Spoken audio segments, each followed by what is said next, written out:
Dear friends, welcome to my career my future, the team of expert counsellors. देखिए, जैसा कि आप जानते हैं कि कर्नाटका अपने आप में एक बेहद इंपॉर्टेंट स्टेट है मेडिकल की काउंसलिंग के अंदर, क्योंकि यहाँ के जो प्राइवेट मेडिकल कॉलेजेस हैं इसमें बहुत सारी सीट्स हैं और यहाँ पर दूसरी स्टेट के स्टूडेंट्स भी अलाउड हैं। क्योंकि फ़ीस बहुत ज़्यादा है तो कम स्कोर के बच्चों को भी यहाँ पर चांस मिल जाता है, क्योंकि बहुत ज़्यादा बच्चे उतनी फ़ीस को अफोर्ड नहीं कर पाते। सो ऐसे में राउंड 3 का जो प्रोविजनल रिजल्ट आया था वो अब होल्ड पर है। बच्चे बहुत परेशान हैं कि क्या होने वाला है और कई बच्चों को तो ये भी नहीं पता कि ये क्यों होल्ड पर है। सो आइए हम बात करने जा रहे हैं इस टॉपिक पर कि ये क्यों होल्ड पर है और आगे क्या होने वाला है, कब तक जो चीज़ें जो है वो क्लियर हो जाएंगी। देखिए, जो 24 अक्टूबर को प्रोविजनल रिजल्ट आया था उस पर कोर्ट में एक मैटर गया जिसका नंबर है 31,934।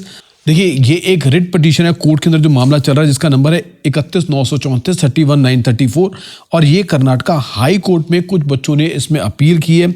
ये बच्चों ने जो मैटर क्या है, इन बच्चों ने क्या एलिगेशंस लगाए हैं वो ये कि challenge to the round 3 seat allotment process for NEET 2025 in Karnataka. जो अलॉटमेंट का प्रोसेस है, मैं थोड़ा सा डिटेल में भी आपको बताऊंगा कि किस पॉइंट को पर्टिकुलरली चैलेंज किया गया है। फिर अगला एलिगेशन ये है कि केए की जो प्रोविजनल लिस्ट जो आई थी that includes less meritorious students ahead of higher meritorious students. So ये जो है इससे क्या है कि there is a violation of merit based procedure and the admission bulletin, इन दोनों का वायोलेशन है। इसके ऊपर बात हो रही है। तीसरा मुद्दा क्या है, ये क्यों हुआ है, मैं इसके ऊपर बताऊंगा कि ये कॉन्सिक्वेंसेस क्यों आए हैं। तीसरा मुद्दा क्या है कि departure from the procedure promised in the 2025 admission information bulletin and inconsistent approach versus all India quota rules. So यहाँ पर जो बात हो रही है वो ये, क्योंकि आप जानते हैं कि ऑल इंडिया कोटा के अंदर डे 1 से ये आया था, शेड्यूल आया था। इस बार का जो रूल आया था उसमें ये कि बच्चे राउंड 3 तक अपनी सीट को अपग्रेड कर पाएंगे। जिन बच्चों को राउंड 1 में सीट मिली है राउंड 2 में भी अपग्रेड कर पाएंगे, राउंड 3 में भी। और सेम प्रोसीजर कई जगह कई स्टेट से फॉलो किया, लेकिन कर्नाटका ने नहीं किया। सिर्फ अपग्रेडेशन का जो मौका आपको राउंड 2 तक मिला। सो एक तो इस पॉइंट को लेकर जो पॉइंट नंबर 3 की बात हो रही है। अब इसी के कॉन्सिक्वेंटली क्या हुआ, इस वजह से अब राउंड 3 के अंदर राउंड 2 में जिन बच्चों को जो सीट मिल गई वो उनको लेनी थी, वो दैट वाज उनके ऊपर ने तो पेनल्टी क्लॉज थी, वो उन बच्चों ने ले ली।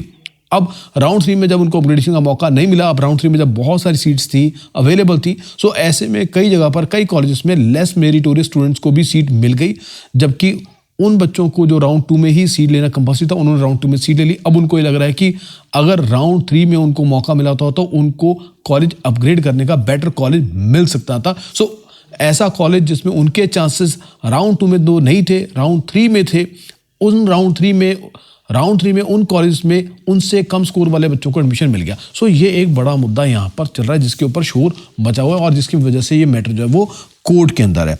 अब पॉइंट जो चल रहा है उसमें अब क्या जो डेट्स क्या चल रही है उसमें ये है कि 24 अक्टूबर के बाद फिर लगातार कॉन्टिन्यूसली जो डेट चली और अब जो नेक्स्ट डेट ऑफ हियरिंग है वो है 12 नवंबर 2025। उस डेट को फैसला हुआ कि क्या फाइनली होने वाला है। सो यहाँ पर पिटिशनर्स ने रिक्वेस्ट किया कोर्ट को कि जब तक इस केस का डिसीजन नहीं आ जाता तब तक जो है ये प्रोसेस जो है, जो फाइनल रिजल्ट जो है वो शुड बी ऑन होल्ड। और डिमांड की है कि जो ये जितनी भी अलॉटमेंट हुई है, जो वायलेशन है मेरिट लिस्ट का बुलेटिन का, वो दोबारा से उसको रिकंडक्ट करने का और अलॉटमेंट को मॉडिफाई करने की डायरेक्शन कोर्ट जो है वो केए को दे। अब इस सब के ऊपर जो डिसीजन जैसे मैंने आपको बताया वो 12 नवंबर को आएगा। सो ये पूरा मैटर है इन डिटेल। सो चैनल से जुड़े रहिए, बेल आइकन को प्रेस कीजिए, चैनल को सब्सक्राइब भी जरूर कीजिए। 12 नवंबर को जो भी इसका सोल्यूशन निकलेगा हम आपको उसके ऊपर अपडेट करेंगे। Thank you very much.